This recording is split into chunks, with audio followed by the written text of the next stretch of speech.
It's our pleasure. It's my pleasure to welcome Kelly Stifter from SLAC, coming up to us from SLAC today. So Kelly did her undergrad at the University of Minnesota, then did her PhD at Stanford and SLAC, where she worked on the LZ experiment. It was, I think, critical to the design and construction of the experiment. She then moved to Fermilab, where she was a Lederman Fellow, working on the Sensei experiment, searching for low mass dark matter, as well as designing quantum sensors for dark matter searches, and is now a Panofsky Fellow at SLAC, so returned back to SLAC, but now doing, instead of LZ, working on the CDMS experiment as well as the dark matter QIS effort there to design new quantum sensors to search for dark matter. And I think we're going to get a little bit about that work today. So thank you, Kelly. Whenever you're ready. Great. Thank you so much. Thank you for the introduction. And again, for the invitation to come and speak to you all today. Right. So like Mike said, my area of expertise is the direct detection of dark matter. And over the course of my career, again, like Mike said, I've had the privilege of working on a variety of different experiments, all at distinctly different mass scales. And so today I'm going to be telling you about one of those efforts, which is leveraging quantum sensors to shine new light on searches for low mass dark matter. So a quick overview of what I'll be talking about today. I'll first give a pretty broad overview of the landscape of direct detection. I'll then focus in on quantum sensors and how we can use them as dark matter detectors. And then my particular work on the calibration of these quantum sensors, so we can turn them into fully fledged dark matter detectors, and then talk a little bit about what we have in store at SLAC in the coming months and years. So with that, let's get into it with the overview of direct detection of dark matter. And I want to start with the big picture, right? That is the biggest picture imaginable of our entire universe, right? So there's broad consensus that only 5% of the energy density of the universe is accounted for in the standard model. A remaining about 27% of the energy density is dark matter, and then the final 68% is dark energy. So like the first panel in this comic claims, we do know that there should be more matter in the universe than we can see. So like middle panel claims, sort of kind of like part of the matter of the universe is missing. But unlike the last panel claims, dark matter wasn't actually in the last place we looked.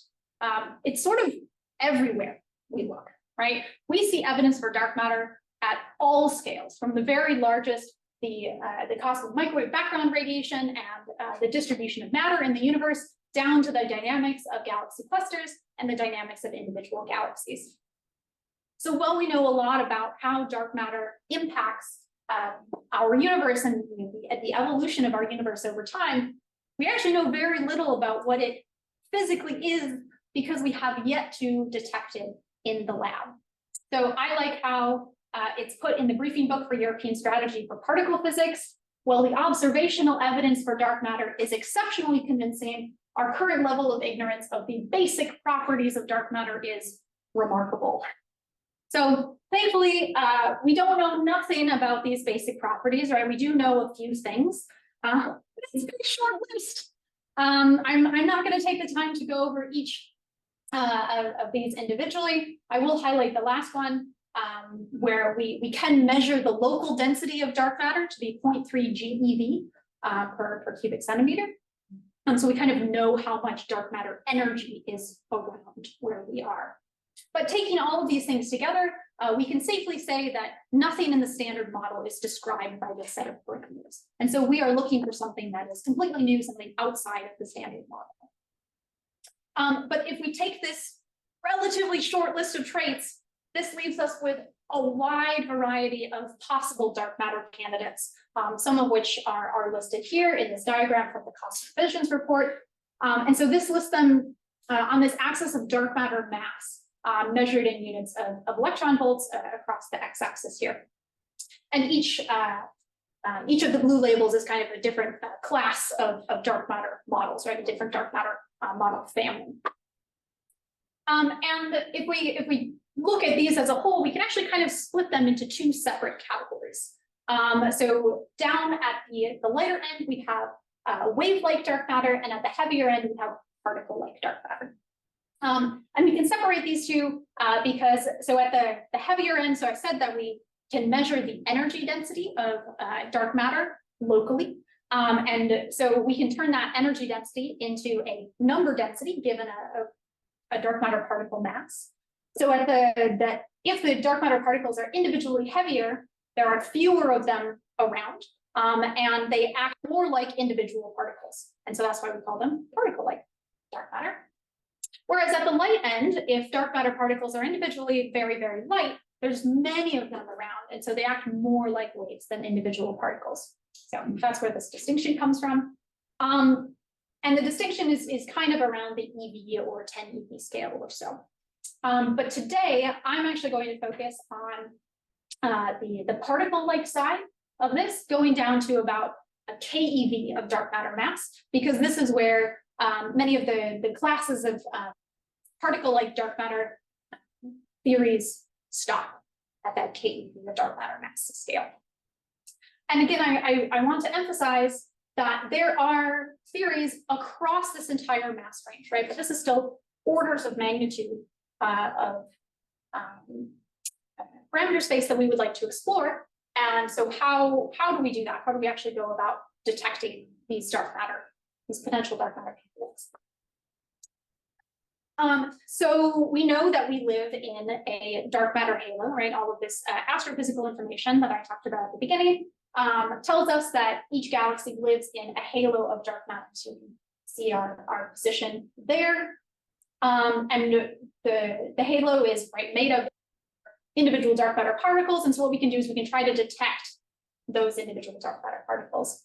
And so we can build a detector on Earth, wait for one of those galactic dark matter particles to interact in our detector and deposit energy in some form, and then again leave. And we call this direct detection because you are directly detecting the impact of the dark matter particle in your terrestrial detector. But I want to think for a second about the energy scale of these interactions. So here, this plot is, again, dark matter mass on the x-axis, but now we have available recoil energy. So how much energy is deposited into your detector given a specific dark matter mass. And if we kind of zoom in on that, how that energy can be deposited into your detector, one of the first things that we think about is elastic scattering, where the dark matter interacts with the nucleus of one of the atoms in your detector.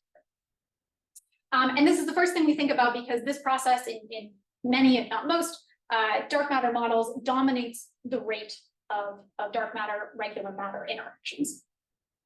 But then if we plot the available recoil energy from these interactions, you can see that as dark matter mass decreases, the recoil energy goes as mass squared, and so it drops dramatically.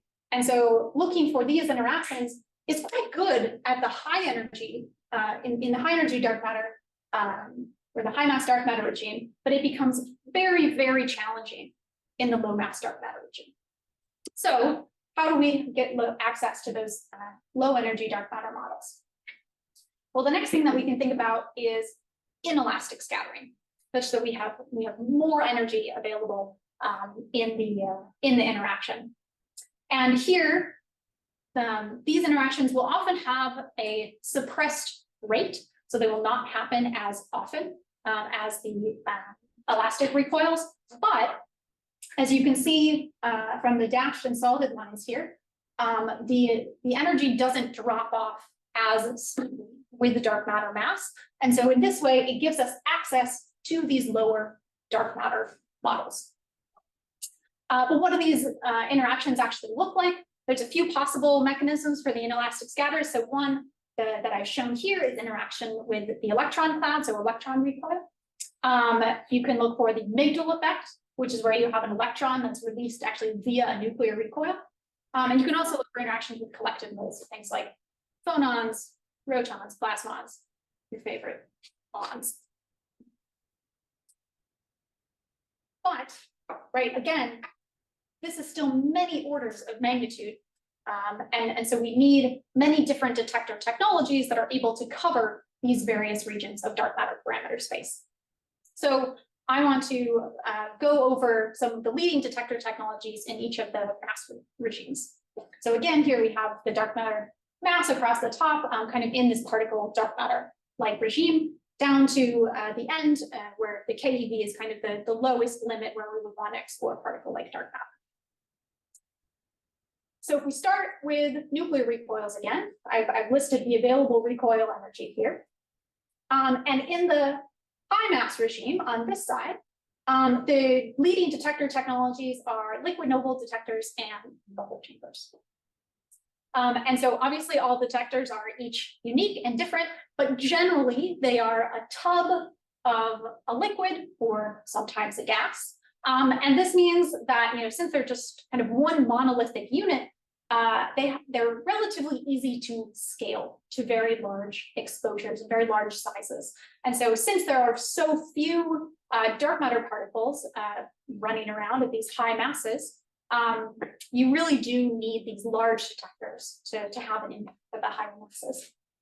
You also are able to get excellent background rejection because you're collecting energy that's been deposited through multiple channels. So TPCs in particular are collecting both light and ionization charge information. And based on the ratio of those two signals, you can do a discrimination between your background and your signal. So because you have two energy channels, you get this nice background discrimination. But you're relying on two energy channels, right? This has the downside of rather than having a single energy threshold, you have kind of a combined energy threshold because you need to see both of the signals. And so that somewhat limits your energy threshold. And so that's why this is kind of only good at that's one of the reasons, at least, that's kind of only good in the high mass regime. So the world leading result in this regime right now comes from the LZ detector.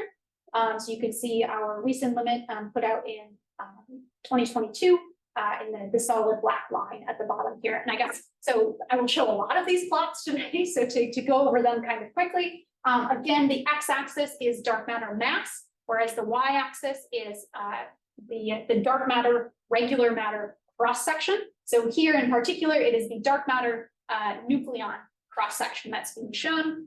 And then each of the lines is an experiment that has been done previously. And so lines that are further down on the plot mean more sensitive detectors, and so therefore better. Right. So LZ currently world leading. But, right, that kind of only gets you down to about the KeV scale. And so as you try to go to lower thresholds, the elastic scattering, right, nuclear recoils become much less feasible because the energy drops off so quickly. So what do? Well, you go to inelastic recoils. And the detector technology that is leading charge in this regime, charge, unintended, is charge detectors, right? So these are detectors that are detecting individual charges. And so, right, the idea here is you have some crystal. Dark matter comes and interacts with it, and it liberates an electron, creates an electron hole pair, and then you can detect either the electron or the hole, or sometimes both, depending on the exact technology that you choose to use. So these technologies are much more difficult to scale, but in this case, it's okay because we have lower mass dark matter. It means we have a higher dark matter density. So you don't actually need these gigantic monolithic detectors anymore. And I say counting single quanta, right? You really are counting individual quanta. So that means your threshold is fundamentally limited by the band gap of the material that you're choosing. So silicon is a very common choice. And so the band gap of silicon is, one-ish eV, right? 1.1 eV. So you can't do any better than that. And because you're only detecting the charge, you're not detecting another energy channel like the light or anything like that, you can't really do your signal to background discrimination as well as you can in the other detector technologies, so you have more limited background rejection. And then the current world leader, at least for this particular dark matter model, is Sensei. So we released these results back in April, and the paper is forthcoming, should be very soon now. Right, there are, depending on which model you look at, there are some other leaders in this field. Dominic M and some of the xenon experiments, as well as the argon experiments, also have world leading results, actually kind of in this lower mass regime. depending on the model that you look at. Okay, but what about going lower, right? Because the reality is that you can't do better than a single electron. And so what do you do? How do you get down to this fundamental threshold of the KEV scale regime? Well, we spent a lot of time thinking about this during the SNOMAS process that happened from 2020 to 2022. And so we got together and we wrote this paper about the threshold of low for the landscape with low threshold dark matter direct detection. And in particular, our goal is to completely cover the particle dark matter-like regime that I was talking about. And so in orange here, it's another one of these plots. And so the gray are regions that have been ruled out either by theory or by previous experiments. But we want to cover the entire orange region, right? That's a particular class of theories that live right there in that orange band. And so other theorists have been thinking about this. And so this orange band is the same orange band you see here. But now the solid colored lines are the projections for detectors that you would need to cover this orange line. And what I want to, I don't necessarily want to talk about all the lines in particular, but what I want to emphasize is to achieve a detector threshold of about 20 milli-eV to completely rule out these target models. So we'll keep that in mind, 20 milli-eV. So in order to achieve that, right, since you can't do better than a single electron, you have to go to detecting kind of collective modes and phonons, because below the band gap energy, that is sort of the only game in town for particle-like dark matter detection. So the idea is similar. You have some sort of substrate. You have a dark matter particle that comes in, creates a burst of phonons. Those phonons rattle around your substrate, and then some of them are absorbed in an absorber layer on the top of some sort of probably a superconductor. So then there's Cooper pairs in the superconductor that are broken by the phonons that are absorbed. And then you can measure the change in the quasi-particle density somehow in your absorbing layer. And so as far as sensors in that absorbing layer go, there's a few different options that people use right now. So one of them is transition edge sensors, or TESs. So again, you're gonna see this image a lot of like substrate superconducting layer. So right, you have the phonons that go into aluminum fin, break a Cooper pair, the quasi-particles go into a trapping region, and then they go to the TES. And kind of fundamentally what you're sensing in the TES is a change in resistance due to an increase in temperature. But these devices are actually currently limited by the critical temperature of the superconductor. But they've demonstrated kind of ones of EV of energy resolution so far. People have also started to look into kinetic inductance detectors, or KIDs. People have also started to refer to them as KIPHONs, kinetic inductance phonon mediated detectors, to distinguish them from KIDs as photon detectors. But again, it's the same idea. You have a phonon from the substrate or a photon directly coming and break Cooper pairs into quasi-particles. And then the KIDs actually sense a change in inductance due to a change in the quasi-particle density in your superconducting layer. These are currently limited both by readout noise and also by phonon collection, such that they've only demonstrated tens of EV of resolution so far. But there are plans to go down to sub-EV, but kind of only in the 100 milli-EV regime. So still not down to this 20 milli-EV that we need to achieve. Okay, so right, hopefully I've convinced you at this point that this region of particle-like dark matter is well motivated, but we don't currently have any detector technologies that have access to this very low mass regime. So next, we'll talk about something that may have access to this regime, which is quantum sensors as dark matter detectors. And in particular, I'm going to talk about superconducting qubits, right? So qubits are kind of any two-level system that can occupy any state, right? Either 0 or 1 or a linear combination of the two. And while there are many physical realizations of qubits, the one that I'm going to focus on today are superconducting resonating circuits that are patterned onto a substrate. And so just a few details about the resonator. So Right? You've probably heard simple harmonic oscillators. You can make a simple harmonic oscillator out of an LC circuit, and these oscillators have equally spaced energy levels. But for a qubit, we need it to be a two-level system, right? Specifically 2 levels. And so what we can do is we can actually replace the normal inductance with a non-linear inductor, and that makes the energy levels unequally spaced. And so therefore we can uniquely address the 0 to 1 transition with a particular energy, therefore creating only a 2-level system rather than having many energy levels. So that's kind of the theory behind it. What that looks like in reality is something like this. So this is, it looks exactly like all of those previous cartoons that I have with the substrate and the superconducting layer on top. This is an image looking down on the pattern of the superconducting layer itself. So this particular qubit chip has 4 qubits labeled Q1 through Q4. And this is a zoom in on one of the qubits. So this is the island in the center, and this teeny little X is the Josephson junction. So this type of qubit is used obviously for quantum computing. And one of the key features of these qubits for quantum computing is that they can hold, you want them to be able to hold their quantum state for a very long time, right? Because if you assign them a particular state, you don't want to, lose the information that you've assigned by, having it decohere. And the reason that qubits can do this is because you try to make them as isolated from their environment as you possibly can.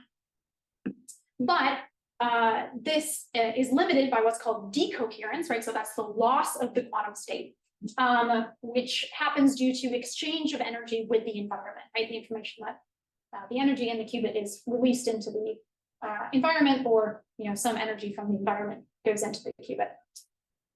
And so what could this look like in a qubit? So right here's again the same diagram where you have the substrate and the qubit layer, but imagine you have some ionizing radiation or a cosmic ray or maybe dark matter that comes through and produces phonons in your substrate. Those phonons again go and create quasiparticles in your qubit layer, and those quasiparticles can tunnel across your Josephson junction, causing the qubit to decohere.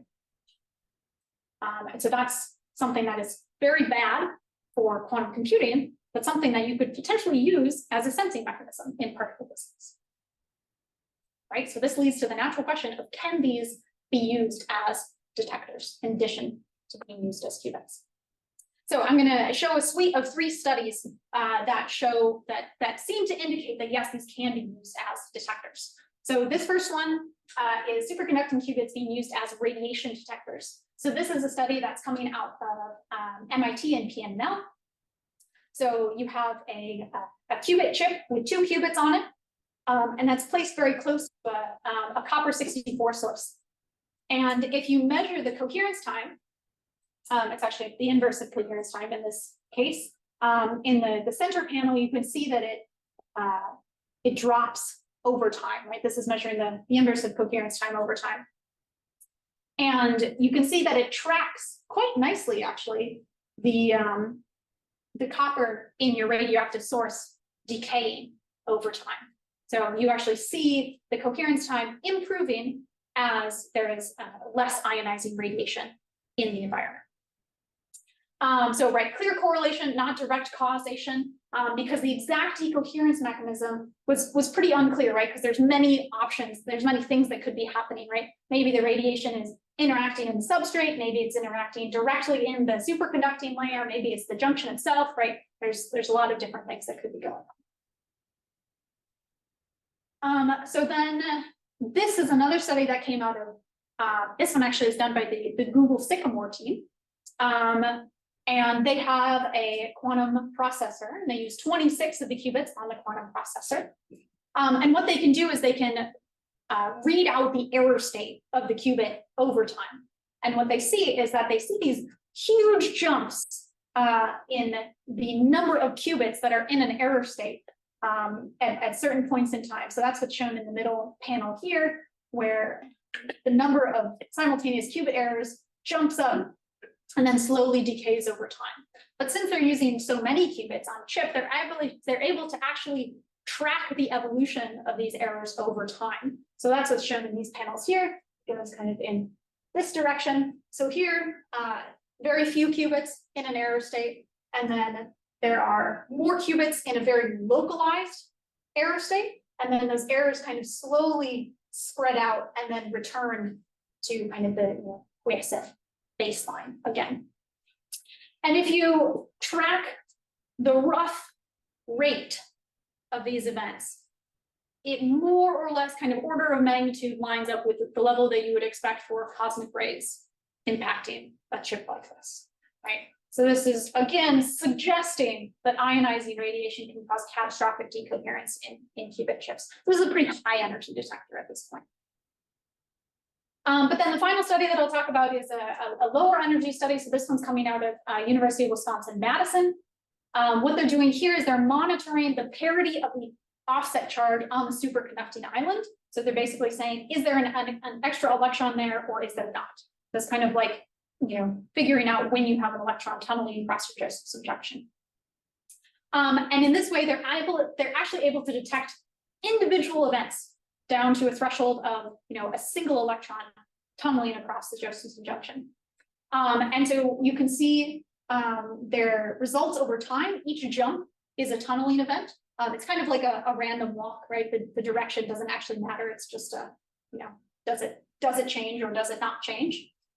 But something interesting that they were able to do is, because this was the 4-qubit chip actually that I showed you the picture of earlier. They were able to show that nearby qubits are more likely to exhibit correlated errors. So again, some level of position sensitivity in these detectors. So that's kind of exciting as well. Okay, right. So all of these studies taken together, again, show evidence that qubits can likely be used as detectors, right? That this decoherence, which is really bad for quantum computing, could actually serve particle detection very well, right? And hopefully, the goal is that these quantum sensors will be able to help us achieve our ultimate goal, which is single quasi-particle detection, right? We'd be able to we'd like to detect a single phonon coming from the substrate. So if we're able to do that, right, kind of our fundamental detection threshold is detecting a single phonon that breaks a single Cooper pair, and then that quasi-particle tunnels across the Josephson junction. So the energy of that process, it depends on your superconducting layer and the material of your superconducting layer, but in aluminum, your fundamental energy threshold would be 0.3 millieV, which is pretty good, right? I mean, and obviously there are a lot of loss mechanisms between each of those steps. And so, 0.3 millieV is a very pie in the sky dream eventually. But if you can do 10 times worse than that, 100 times worse than that, even you can do 100 times worse than that, that gets you to 30 millieV, which is in this regime of the 20 millieV that we need to fully explore this particle-like dark matter regime. But, right, of course, there are still many questions to answer, right? We have only the suggestion that qubits can be used as particle detectors. But we need to answer questions like how, basically, how does the energy deposition, manifest in the readout of the detector? What is the position sensitivity of these detectors? What types of interactions matter? What do backgrounds look like? What do signals look like? And how does the design of your qubit and the readout of your qubit impact the results that you're seeing? Right, they kind of all boil down to this fundamental question of what do particle interactions of various energies look like when they happen in various locations of the device? Okay, so, right, hopefully you've taken away that quantum sensors may be able to achieve the thresholds that will allow this full exploration of the particle dark matter regime, but that there are fundamental questions that we still have to answer. And one way that we can answer those questions is through the calibration of these detectors. And so, right, this is what I've been working on for the past 2 years. And so in particular, I want to thank the team that's worked on this calibration system. They are listed at the top, as well as some of our previous members. In particular, I'll highlight the excellent work that Notion Tabassum has been doing in our group, because she is applying to grad school right now. So And then much of this work was done in collaboration with the Quantum Science Center at Fermilab, who are pictured here. But now I'm located at SLAC with the DMQIS group, who are pictured here. So, all right, so thinking about how we're going to do this calibration for these low threshold detectors. If again, we bring back our dark matter mass regime, looking at the high energy regime, right, we have relatively mature calibration schemes for the detector technologies at this at the higher masses. As we go lower in mass, there are fewer options, right, but still some things like activation lines, Compton measurements, low energy neutron sources, and whatnot. But then, right, we have done very, very few calibration measurements in this very, sub-EV regime. And so today I'm going to talk about one option and taking one of the kind of medium energy options and bringing it down into the very low energy regime, and that is photon pulses. So since we are using photons, right, I mean that we will be calibrating things like electron recoils, the direct coupling, or the coupling of to optical phonon modes, as well as the direct breaking of Cooper pairs in the superconductor, right? So we can't use this technique to calibrate nuclear recoils, for example, right? That's a talk for a different day. Okay, but so if we think about the ideal calibration source for our photon calibration system, we want it to work at a range of low energies, right, from the kind of EV regime down to the milli-EV scale where we're interested. We'd like it to be time resolved, right, about the order of a microsecond, such that we can separate our calibration events from any sources of background.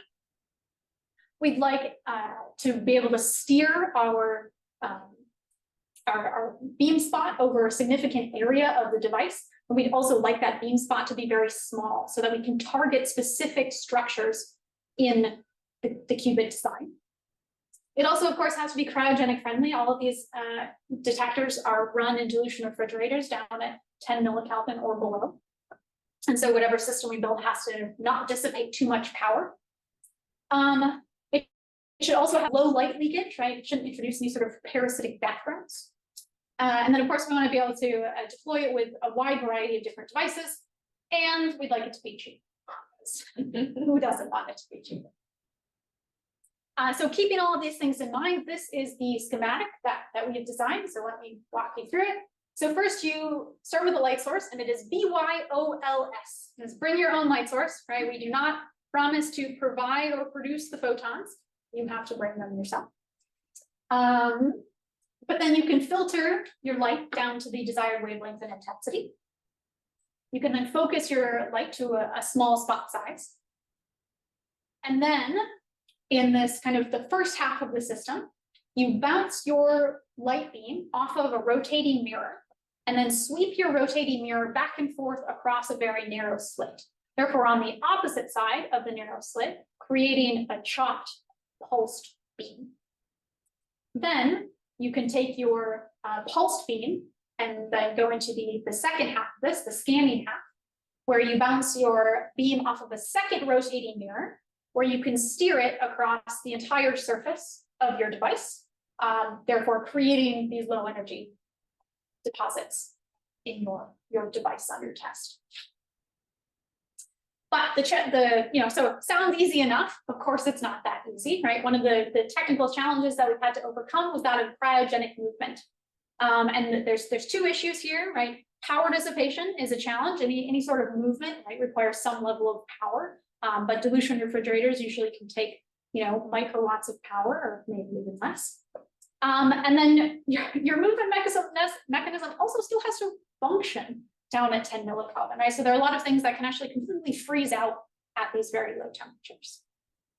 So our solution to this problem is modified MEMS mirror. So MEMS is micro electromechanical systems. And so this is a MEMS mirror here. You can see the mirror itself is the small circular part at the center. And this is the bit that actually can rotate. So these are essentially a capacitive device where you can put voltages at different parts and it just tilts. And so you can steer it to any position in X, Y.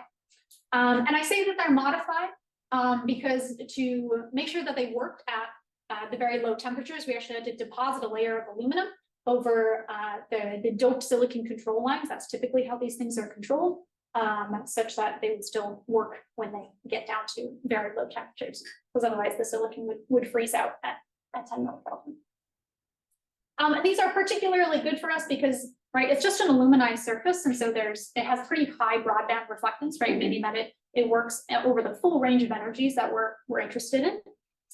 You get relatively large deflection angles, right? It's like plus or minus 5 degrees. So depending on your lever arm, that translates to a pretty large scanning area. And also limited power dissipation. Since they are capacitive devices, you just put a voltage on there and it just stays.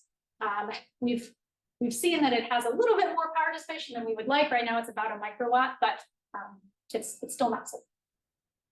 Okay, but using this technology, we built it into, we designed this scanning unit. So the idea is we have light coming in from an optical fiber. It goes through some focusing optics. It bounces off of our rotating mirror. It does this little zigzag onto a stationary mirror. That zigzag just lengthens the path length so you get a larger scanning area. And then it goes out to the surface of your device such that you can, draw any arbitrary picture that you want, right? So that's the nice Fermilab logo that we were able to draw out. And currently we're able to achieve a scanning area of about 3 centimeters by 3 centimeters, which is more than large enough to completely cover the area of any of the devices that we're interested in so far. And the mirror also has the added benefit that the resolution is very good. And so actually our position resolution is limited only by our spot size rather than the steering of the mirror. So the first step was to do a warm demonstration, right? We can obviously steer it everywhere we want. Then we had to develop the optical and electrical paths to get all of services down to 10 millikelvin. We also developed a custom, but still compact broadband focusing. So this focusing will work with 250 nanometers up to 20 microns, right? Again, to try and extend our energy range. And we're able to achieve spot sizes of somewhere between 60 and 100 microns, depending on the exact setup that we're using. And so then back, actually almost exactly a year ago, this was November of 2022, we did our first 10 millikelvin test of the scanning unit, so no chopped food yet. So we borrowed an MKID device from our colleague Adam Anderson at Fermilab. We mounted the device onto the output of the scanning unit, and then we installed it into Adam's dilution refrigerator at Fermilab. He's very generous to let us borrow some space. And we were really excited to see that this test was successful. So the plot that I'm showing here is just a waveform over time, and the bump that you see is the laser scanning over one of those holes. So we have clear indication of device response, meaning that the laser or that the mirror is in fact working at the cryogenic temperatures that we needed to work at. So this was proof that we were overcoming the major technical hurdle for this project. We also, other convenient things, we're able to easily tune the interaction energy. So again, this is just us sitting there and turning the laser on and turning it off, but at different powers. And so you can see at the top, it's a much lower power than things at the bottom. And then we were also able to measure pretty minimal temperature disruption. So in this fridge, we measured a change of 0.2 millikelvin, but the base temperature of this fridge was not that low. And so actually this corresponds to a power output of about 1 microwatt, which we'd like it to be lower. Yeah. I'm just wondering, why do you want to steer the mirrors or steer the beam in the cranset? What's so bad about, I don't know, having a tunable laser just shining through your chamber? Right. And so this is something that typically, right, what people are mostly doing right now is just saying, okay, I'm just going to like diffusively, shine light over my chip. And like generally for most things that works pretty well. But because we're looking at qubits, and qubits have very particular substructures, we want to be able to specifically target those substructures on the qubit chip. So we want to be able to say, okay, what happens when we shine light on the transmission line? What happens when we shine light on the Josephson junction, or the superconducting island, or the corner of the ground plane, or this corner of the ground plane, or things like that. So we want to be able to pick where we're putting our photons every single time, rather than just blasting everything. Yeah, but if you focus the laser beam, you can get down to micron spot size, micron scale spot size.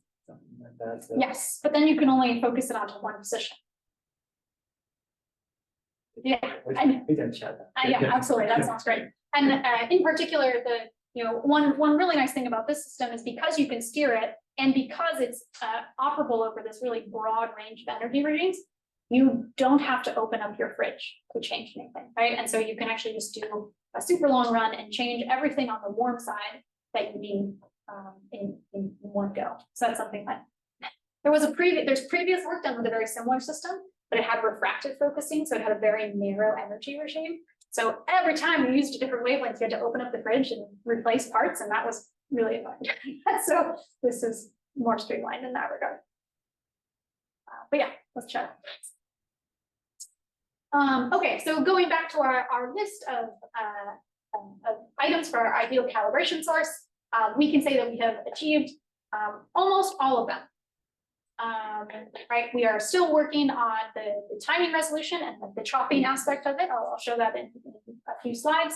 And also, because we haven't tested this with well-calibrated detectors before, we can't make a conclusive statement about low light leakage yet, but that one is coming up in actually tests in hopefully just a few weeks. And we're putting together a design paper about this.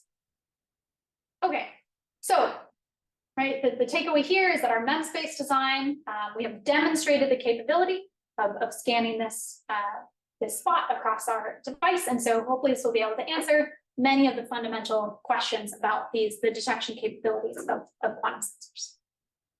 So now in the final, hopefully 7 minutes or so, I want to talk about what we're doing next. And so, right, there are many interesting science topics to explore. Many of them are, particular to dark matter sensors, but also, right, I've talked about superconducting qubits. Many of them are particular to the QIS community, but we also have a lot of overlap in the middle, right? Lots of particularly interesting science topics that we can look into. And so one thing that we're doing, or that I'm doing, is continuing my collaboration with Fermilab. So there's a new quantum facility there, which we're calling LOUD. It is not an acronym, actually, it is just LOUD. There is a partner fridge, which is quiet, and that one is underground, right? So that one's like a low background facility. This one's on the surface, loud, quiet. Quiet is actually an acronym. Loud is but right, so we have a new dilution refrigerator, which is pictured there. And so we took a 6-qubit chip on a silicon substrate, pictured here from, this is from the McDermott group, Wisconsin. And then we coupled that to our MEMS calibration unit, and we shined a laser at it for the first time. And actually, this is the first time that I've been able to show this data, which is really exciting. Because we got our first laser data in August of 2023, so just a few months ago. And almost immediately after that, the fridge broke. So this is the only data we have right now, and to be honest, we don't understand it. We haven't been able to take more yet. So this is a work in progress. But what you're seeing is this is a T1 curve of one of the qubits, one of the 6 qubits on this chip. And in dark blue, this is the nice T1 curve, right? Standard T1 curve when you have no light shining on the qubit. And then when you hit it with the laser and measure the T1 curve, you see this. You see this like hairy cone of responses. So we're not quite sure what's going on. We actually think that we are activating a TLS that is coupled to the qubit resonator and not the qubit resonator itself when we're shining light onto this. But so this is just shining a diffuse laser onto the qubit and not actually using the steering mechanism. But hopefully when we turn on the steering mechanism, we can locate in particular what we're hitting and why our data looks like this. So something that's in progress, and that's very exciting. So right, thinking about all of these topics at Fermilab, this study is going to help us answer many of the ones that I've highlighted here in blue. But we also have plans for the future. So we'll be looking into phonon collection efficiency because we're deploying a second calibration unit with a KID detector. We'll also look at substrate material investigations because we're going to swap out the silicon qubit for a sapphire qubit. And then in particular, there's a pretty mature simulation effort that will pair with these photon transport studies. Right, but then there's this whole other side that I haven't talked about yet. So we are collaborating also directly with QIS groups, in particular with Syracuse and UW-Madison. We're going to be deploying these optical calibration units with their qubits. But to do that, we have to update the design. So this is work that's being done by my postdoc Notion in particular. So she's updating the entire design of the calibration system so that it has a smaller footprint. It will have improved focusing, so we'll be able to more reliably get down to that 60 micron spot size, and then also refined light tightness, as well as coupling to their qubit magnetic shielding in a much more elegant way. And here the design is largely finished, and it's being 3D printed probably as we speak to do first tests of it. Notion has also been working on a warm demonstration of the pulsed beam through the chopping half of the system. So we can actually use basically the same housing unit. And so far she's been able to achieve 10 microsecond pulse widths, which is shown in the center plot there. And so then the next step is to do a cold demonstration of this in our dilution refrigerator, which she'll probably actually install in a week, 2 weeks, something like that. And she's also preparing a paper on this work. And all of this is very exciting because it's part of SLAC's growing cryogenic device program. So the people listed across the top are all of the people, well, a large fraction of the people at SLAC who work on cryogenic devices. And actually, many of them, right, these four in particular have been hired super recently, right, as in the past year or 2 years, maybe 3 years. And so it's rapidly growing. And they're really putting their money where their mouth is because they're investing in these excellent facilities. So we're going to have the detector microfabrication facility, which is where all of the fabrication of our TSs and our kids and our qubits are going to take place. And then we also have the SLAC millikelvin facility, our SMF. Currently, this is home to 5 dilution refrigerators with space for 1 more, as well as a number of common services, chilled water and technicians who fill all the cold traps for us, and people who will 3D print things on demand for us. And it's just really, it's a super, super nice place to work. And to be able to collaborate with all of these, quantum computing and CMP experts all in the same physical location. It's really great. So our goal is to have this full quantum device pipeline, right? To go from devices all the way to detectors, right? And the 2 steps that you need for that are to optimize the device design and then fabricate them. And then you have to calibrate. And so my co-PI, Noah Karinsky, and I, that is our job to complete this full quantum device pipeline. And of course, right, it's not that easy, right? There's actually this iterative cycle in the middle that, it takes a while to arrive on at the final device design. And our ultimate goals are to demonstrate this single terahertz, so that's milli-eV, depending on which language, unit language you speak, single phonon and photon sensing. And then as well as perform dark matter searches in the sub-eV regime. And then here are the devices that we have in the pipeline right now. So first we have TESs. And so far the fabrication of these for both aluminum and tungsten thin films have been tuned on silicon and germanium substrates. And then we have diamond and silicon carbide substrates in the works. Actually, those results are very promising right now.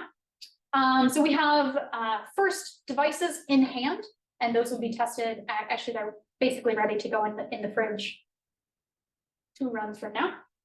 And so a MEMS-based calibration can be happening as early as December, right? Weeks. In the middle, we have KIDS or KIPMs, depending on your preferred acronym. The design here is quite mature, but our fabrication process still needs a little bit of tuning. So we'll probably have to do 1 more round of fabrication. So then we'll have devices in hand and do our first tests probably in either like later December, but because the holidays probably January, right? So then we'll do the MEMS-based calibration in the spring of 2024. And then finally we have our qubit-based detectors, which are called swaths. So it's a recent paper put out by my group. They are superconducting quasi-particle amplifying transbonds.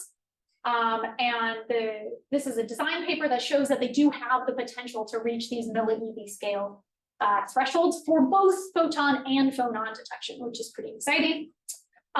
We have fabricated a first round of these devices, which look pretty promising, but we are going to have to do several design iterations, followed by readout optimization. And so that means that probably MEMS-based calibration would not happen on these devices until later next year. And then the farther future of the calibration unit itself. Right now, the calibration system is limited to energies of 124 millieV due to absorption in optical fibers, right? At least if you have optical fibers that go lower than that, please let me know. But that's the lowest energy that I've been able to find commercially available. But we'd really like to be able to push down to single millieV regime. And so our plan is to work with industry partners and develop a terahertz photon source that can operate at 4 Kelvin in the fridge. And then we can do free space coupling or potentially terahertz waveguides, but hopefully free space coupling to the chopping unit. And then again, free space coupling from the chopping unit to the scanning unit, and then to our terahertz sensitive devices at 10 millikelvin. So that's something that we'll be looking at in the coming years. Right, and so all of this brings us to the final, back to the big picture of dark matter detection. So here we have mass across the x-axis, and then interaction strength going down on the y-axis. And these dashed regions here are what we've currently ruled out. And through the SNOMAS process, right, there's been a lot of really excellent proposals. And so in 10 years, this is what it could look like, right? We rule out a large, a significant fraction of the open parameter space. But you'll notice that there's still this suspicious gap in the middle. And so this gap is perfect. It's the perfect space for a quantum sensing based phonon detector proposal in the future. So that's kind of our ultimate goal that we're working towards. All right, so in summary, dark matter is a pressing question, but we don't have the current detector technology that can explore these regimes, but it may be able to be filled by quantum sensors. But we have to turn these very interesting devices into fully fledged detectors, which we're working very hard to do. So we'll leave you with the last pun that the future of low mass dark matter searches is bright. I'm happy to take any questions.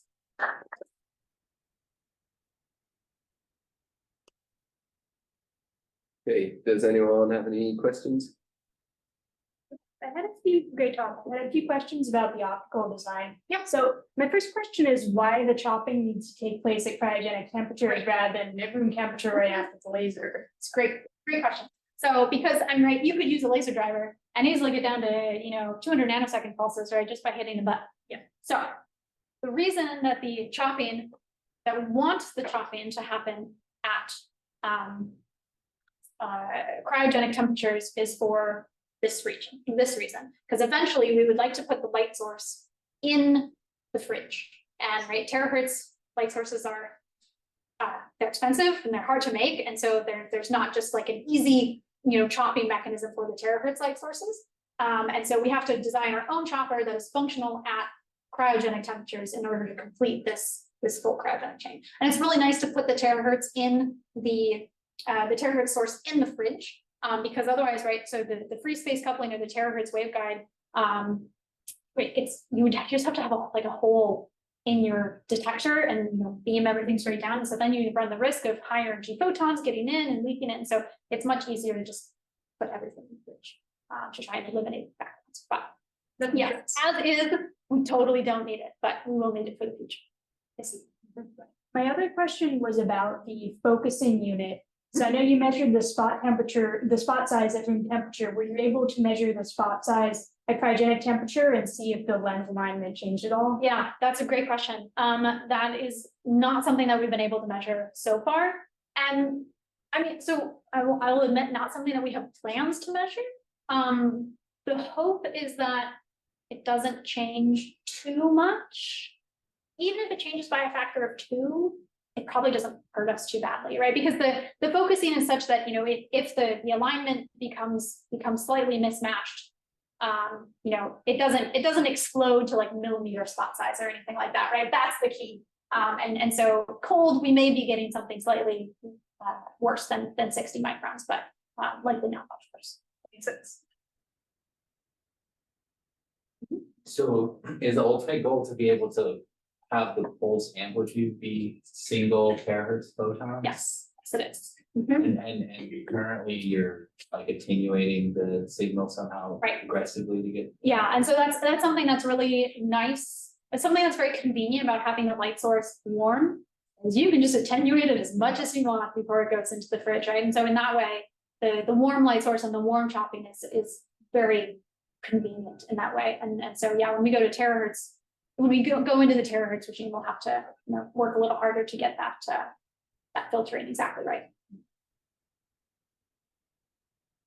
I didn't get this question until later, so I didn't write the slide down, but it was the slide where you're showing like 4 grids of how the qubits were disturbed, and it was like a purple and black Yes. grid. Yeah. I'm sorry. No worries, I'm just gonna do this instead.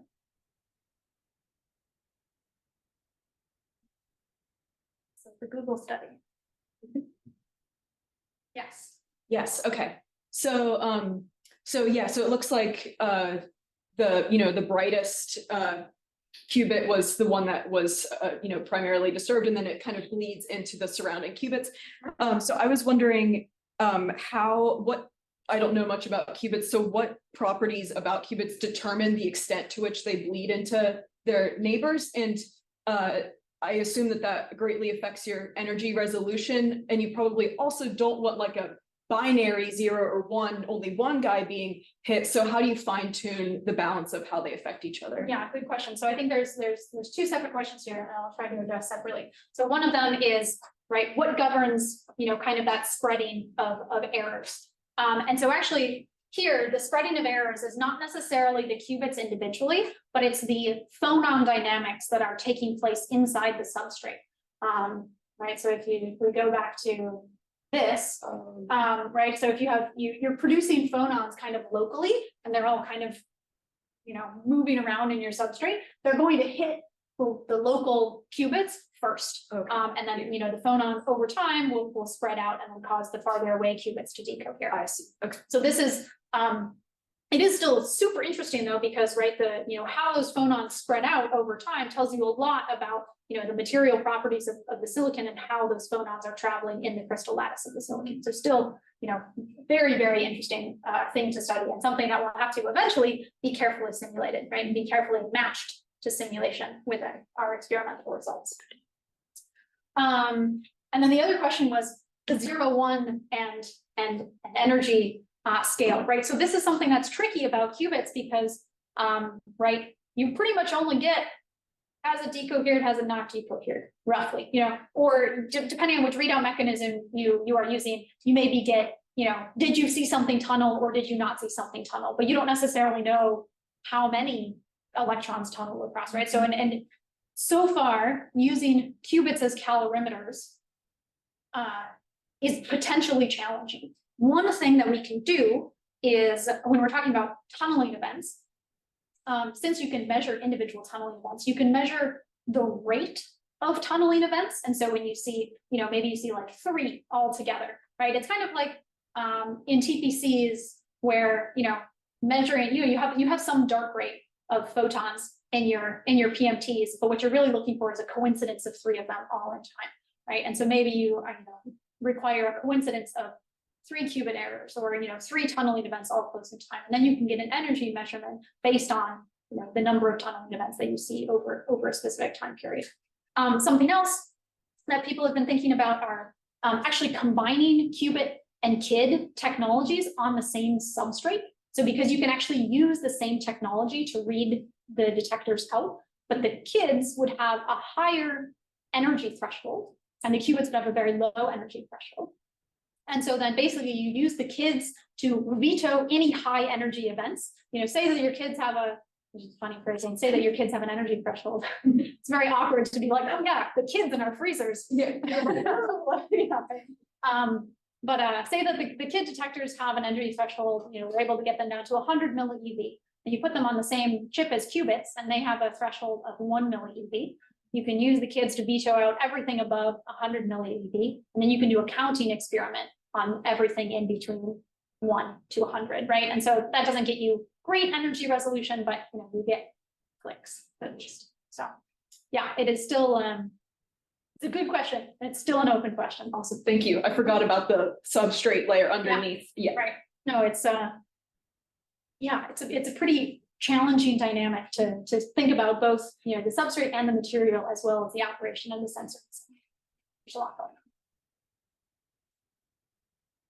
You mentioned there's another active effort in your greater group for like all the modeling of the Yep. dynamics. Mhm.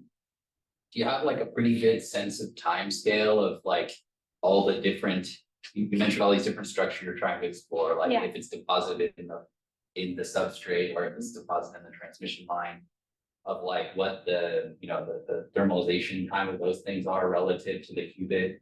Yeah, good question. So Decoherence time. there is an excellent theory paper that was put out by John Martinez at and he has you know, really lays out all of the stages of these, you know, phonon dynamics in the chip over time. So I don't remember the timescales off the top of my head, but I'm happy to find that paper and send it to you. I will say that as far as the simulation effort and incorporating all of these effects into our simulation, not my area of expertise. I can check in on the status of incorporating all those different effects. But what I can say is that we tried to simulate